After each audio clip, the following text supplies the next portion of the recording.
सबको जय मसीह की। आज हम देखेंगे प्रेरितों का कार्य, उसका पहला अध्याय। और इस पहले अध्याय में हम देखेंगे परिचय, यीशु का स्वर्गारोहण और मतिया को यहूदा का पद मिलना। बिल्कुल छोटा सा ये अध्याय है।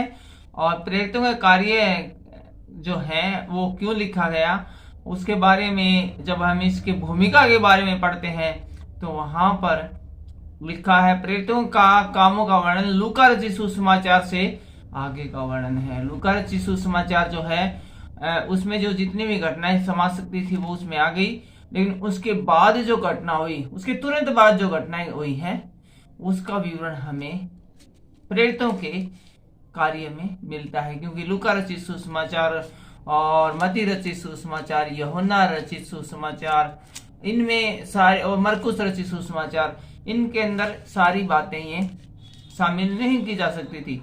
बहुत लंबा चौड़ा विवरण था, तो उसमें जो कुछ बातें रह गई थी उनको उस वहां से हटाकर एक अलग से सेशन बनाया गया है, प्रेरितों का कार्य नाम से। इसके अंदर उनको डाला गया है। और यहाँ इसमें हम देखेंगे प्रेरितों कार्य में कि जो यीशु मसीह के चेले थे, यीशु मसीह की मृत्यु के बाद और जब उनका सूली पे चढ़ा दिया गया था और उसके बाद तीसरे दिन जिंदा हो गए थे और 40 दिन तक लोगों को वो दिखाई देते रहे थे, चेलों को दिखाई देते रहे थे। और उन 40 दिनों में वो अपने चेलों को सिखाते रहे थे, पवित्र आत्मा के बारे में बताते रहे थे और उन्हें किस प्रकार से मसीह का आगे प्रचार करना है तो उसके बारे में सिखाते रहे थे। उन 40 दिनों के बाद जो इन्होंने प्रसार कार्य का आरंभ किया, जो यीशु मसीह के चेले थे, इनको आगे प्रेरित कहा गया। तो उन्हीं के कामों का विवरण है वो हमें प्रेरितों के कार्य में मिलता है। उम्मीद है आप जो प्रेरितों कार्य हम पढ़ने वाले हैं बहुत सारे अध्याय, ये लिखने का क्या उद्देश्य है कि वो अभी से पहले ही अध्याय की शुरुआती लाइनों में आप समझ गए होंगे। तो आइए शुरू करते हैं प्रेरितों का कार्य अध्याय 1। तो हम शुरुआत में देखते हैं पहली आयत से परिचय। हे थियोफिलुस, मैंने पहली पुस्तक उन सब बातों के विषय में लिखी है जो यीशु मसीह आरंभ से करता और सिखाता आया है। अर्थात जो पहली किताब है प्रेरितों कार्यों के बहुत सारे अध्याय है, जो बहुत सारी किताबें हैं, इसके अंदर जो पहली जो किताब है उसके अंदर उन बातों का विवरण है जो कार्य यीशु मसीह शुरू से ही करते आए हैं। और दूसरी आयत में लिखा है उस दिन तक जब तक वह उन प्रेरितों को जिन्हें उसने चुना था पवित्र आत्मा के द्वारा आज्ञा देकर ऊपर उठाया गया। और जैसे कि मैंने बताया कि क्रूस की मृत्यु के बाद तीसरे दिन जब यीशु मसीह जिंदा हो गए तो 40 दिन तक वो अपने लोगों को दिखाई देते रहे थे। तो जब तक उन 40 दिनों के बाद ऊपर उठा नहीं लिए गए बादलों के द्वारा, बादलों के अंदर वो जो चले गए थे, उस समय उन 40 दिनों में जो कुछ यीशु मसीह ने अपने चेलों को सिखाया था ये और जो कार्य करने की आज्ञा दी थी, तो चेलों ने जो कार्य किए उन्हीं का विवरण है वो पहली किताब में विशेष रूप से मिलता है। उसने दुख उठाने के बाद बहुत से पक्के प्रमाणों से अपने आप को उन्हें जीवित दिखाया और 40 दिन तक वह उन्हें दिखाई देता रहा। और यहाँ पर यीशु मसीह के 40 दिन तक चेलों को दिखाई देने का विवरण है वो बताया जा रहा है। और परमेश्वर की राज्य की बातें यीशु मसीह है उन 40 दिनों में करते रहे थे और उनसे मिलकर उन्हें आज्ञा दी। और जो यीशु मसीह के चेले थे उन चेलों से यीशु मसीह क्रूस की मृत्यु के बाद मिलते रहे थे, 40 दिन तक उनके साथ रहे थे। और उन 40 दिनों में अपने चेलों को आज्ञा दी थी। क्या आज्ञा दी थी? यरूशलेम को न छोड़ो परंतु पिता की उस प्रतिज्ञा के पूरी होने की बाट जोहते रहो जिसकी चर्चा तुम मुझसे सुन चुके हो। तो यहाँ पर विशेष रूप से निर्देश दिया जाता है अपने चेलों को यीशु मसीह के द्वारा कि यरूशलेम को नहीं छोड़ना है। और जैसा कि मैं बार बार बताता रहा था तुम्हें जब शारीरिक रूप में था कि तुम्हें उस दिन की वाट जोहनी है, उस दिन का इंतजार करना है जबकि इस संसार का न्याय किया जाएगा। क्योंकि यूहन्ना ने तो पानी से बपतिस्मा दिया है परंतु थोड़े दिनों के बाद तुम पवित्र आत्मा से बपतिस्मा पाओगे।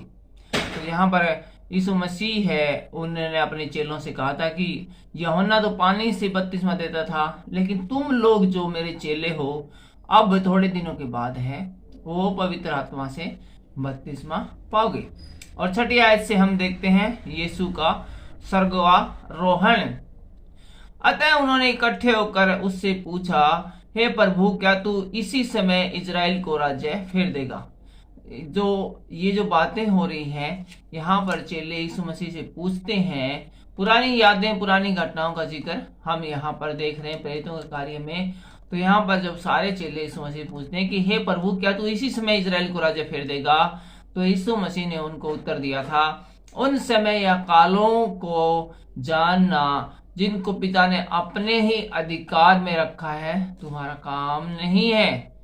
तो यहाँ पर यीशु मसीह स्पष्ट रूप से बता देते हैं कि वो जब पृथ्वी का न्याय का दिन आएगा, जब दोबारा यीशु मसीह इस दुनिया में आएंगे, वो कब आएंगे, कौन सी तारीख को आएंगे, कौन से मिनट, कौन सी घड़ी आएंगे, सुबह आएंगे, शाम को आएंगे, उस बारे में जानना तुम्हारा काम नहीं है। ये पिता ने ये बात है वो अपने ही लिए रखी है, गुप्त रखी है, उसका अभी तुम्हारा जानना आवश्यक नहीं है। परंतु जब पवित्र आत्मा तुम पर आएगा तब तुम सामर्थ्य पाओगे और यरूशलेम और सारी यहूदिया और सामरिया में और पृथ्वी की छोर तक मेरे गवाह होंगे। लेकिन यीशु मसीह ये भी कहते हैं कि जब पवित्र आत्मा तुम्हारे पास पहुंच आएगा, जब पहुंच जाएगा तो उसके बाद है तुम्हें है इन चीजों की जानकारी मिलेगी।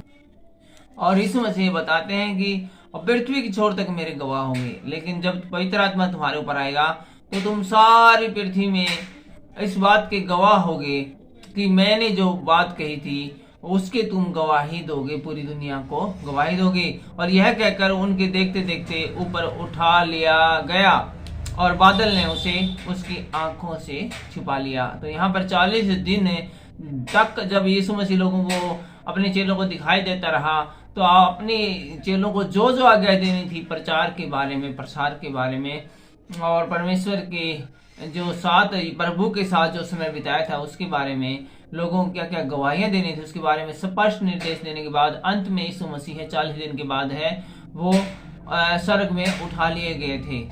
उसके जाते समय जब वे आकाश की ओर ताक रहे थे तो देखो 2 पुरुष श्वेत वस्त्र पहने हुए उनके पास आ खड़े हुए।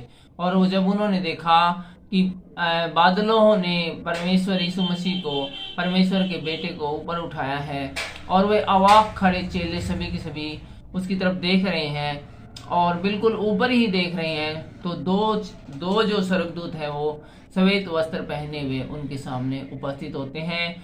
और उन चेलों से वे कहने लगे, स्वर्गदूत, हे गलीली पुरुषों, तुम क्यों खड़े आकाश की ओर देख रहे हो? और वे स्वर्गदूत बोले, तुम क्यों आकाश की ओर देख रहे हो? और स्वर्गदूत चेलों से बोलते हैं, यही यीशु जो तुम्हारे पास से स्वर्ग पर उठा लिया गया है, जिस रीति से तुमने उसे स्वर्ग को जाते देखा है उसी रीति से वह फिर आएगा। तो यहाँ पर जो यीशु मसीह जब स्वर्ग पर उठा लिया जाता है तो स्वर्ग से 2 स्वर्गदूत आकर उन चेलों को ये आश्वासन देते हैं कि जिस रीति से स्वर्ग पर उठा लिया गया है उसी रीति से वह फिर वापस आएगा। 12वीं आयत से हम देख रहे हैं ये मतिया को यहूदा का पद मिलना। तो तब वे जैतून नामक पहाड़ से जो यरूशलेम के निकट एक सब्बत की दूरी पर है यरूशलेम को लौटे। तो उसके बाद में जैतून का जो पहाड़ है वहां से फिर वे जो सारे चेले थे वो यरूशलेम को लौट आते हैं। इन घटनाओं के बाद जब वे वहां पहुंचे तो उस अटारी पर गए जहां पतरस और यूहन्ना और याकूब, अंद्रियास और फिलिप्पुस और थोमा और बरतुल्ले और मती और हलफई का पुत्र याकूब और शमौन के जेलोतेस और याकूब का पुत्र यहूदा रहते थे। अर्थात ये चेले जैतून का पहाड़ से यीशु मसीह के बाकी चेलों के पास पहुंचते हैं। ये सब कई स्त्रियों और यीशु की माता मरियम और उसके भाइयों के साथ एकचित होकर प्रार्थना में लगे रहे। और यहाँ पर हम देख रहे हैं कि यीशु की माता है वो यीशु मसीह के चेलों के साथ रहती है और एकचित होकर परमेश्वर से दुआ प्रार्थना करने में लगे रहते थे। उन्हीं दिनों में पतरस भाइयों के बीच में 120 वर्ष के लगभग थे। और इन्हीं दिनों के अंदर हम देखते हैं कि पतरस की आयु है वो 120 वर्ष के हो चुके हैं। और अपने भाइयों के बीच में अर्थात यीशु मसीह के बाकी चेलों के साथ रहते थे, खड़ा होकर कहने लगा। और पतरस है उसने अपना जो अपनी अभिव्यक्ति स्टार्ट की, अपना भाषण स्टार्ट करते हैं और क्या कहते हैं, हे भाइयों, अवश्य था कि पवित्र शास्त्र का वह लेख पूरा हो जो पवित्र आत्मा ने दाऊद के मुख से यहूदा के विषय में, जो यीशु के पकड़वाने वाला का अगुआ था, पहले से कहा था। तो यहाँ पर पतरस बताते हैं कि ये जो पवित्र शास्त्र में जो पहले से ही लिखा गया था, ये जो वाकया घटा है, जो यीशु मसीह को पकड़ाने वाला था, इसके विषय में बहुत पहले से ही दाऊद के मुख से यहूदा के बारे में बताया गया था और ये वाकया होना आवश्यक था, क्योंकि वह तो हम में गिना गया और इस सेवकाई में सहभागी हुआ। वो जो बुरी बात लगा लो या अच्छी बात लगा लो कि वो हम चेलों के बीच में ही गिना गया और हमारी जो सेवकाई है उसमें सहभागी हुआ। 18वीं आयत से हम देखते हैं, उसने अधर्म की कमाई से एक खेत मोल लिया और सिर के बल गिरा और उसका पेट फट गया और उसकी सब आंतड़ियां निकल गई। तो यहाँ पर यीशु मसीह के जो 12 चेले थे उसमें से एक चेला कम हो गया था, उसी का जिक्र किया गया है कि उसकी मृत्यु हो गई है, उसकी जगह खाली है। और ये तो वाकया पूरा होना था, क्योंकि इसकी जो इस वाकया के बारे में कि यीशु मसीह को वो पकड़वाएगा, ये तो पवित्र शास्त्र में भविष्यवक्ताओं की पुस्तक में यशायाह के द्वारा और दाऊद के मुख से भी ये बातें निकल चुकी थी। तो इस घटना का तो पूरा होना आवश्यक था, लेकिन हमारे बीच में जो 12 प्रेरित होने चाहिए थे उसकी जगह अब 11 प्रेरित हैं। इस बात को यरूशलेम के सब रहने वाले जान गए, यहाँ तक कि उस खेत का नाम उनकी भाषा में हलकदमा अर्थात लहू का खेत पड़ गया। भजन संहिता में लिखा है, उसका घर उजड़ जाए और उसमें कोई न बसे और उसका पद कोई दूसरा ले ले। इसलिए जितने दिन तक प्रभु यीशु हमारे साथ आता जाता रहा, अर्थात यूहन्ना के बपतिस्मा से लेकर उसके हमारे पास से उठाए जाने तक जो लोग बराबर हमारे साथ रहे हैं। तो पतरस यहाँ पर बताते हैं कि जितने भी साल है जो यूहन्ना बपतिस्मा लेने वाले से लेकर और प्रभु के स्वर्ग में उठाए जाने तक जितने भी लोग हैं वो हमारे पास रहे हैं और वो लगातार हमारे साथ रहे हैं। और 32वां से लेकर हमारे पास से उठाए जाने तक जो लोग बराबर हमारे साथ रहे हैं, जितने लोग हमारे साथ बराबर हैं यूहन्ना के 32वां लेने से परमेश्वर के स्वर्गारोहण तक, उचित है कि उनमें से एक व्यक्ति हमारे साथ है उसके जी उठने का गवाह हो। तब उन्होंने 2 को खड़ा किया, एक यूसुफ को जो बरसबा कहलाता है, जिसका उपनाम है वो यूस्तुस है, दूसरा मतिया को।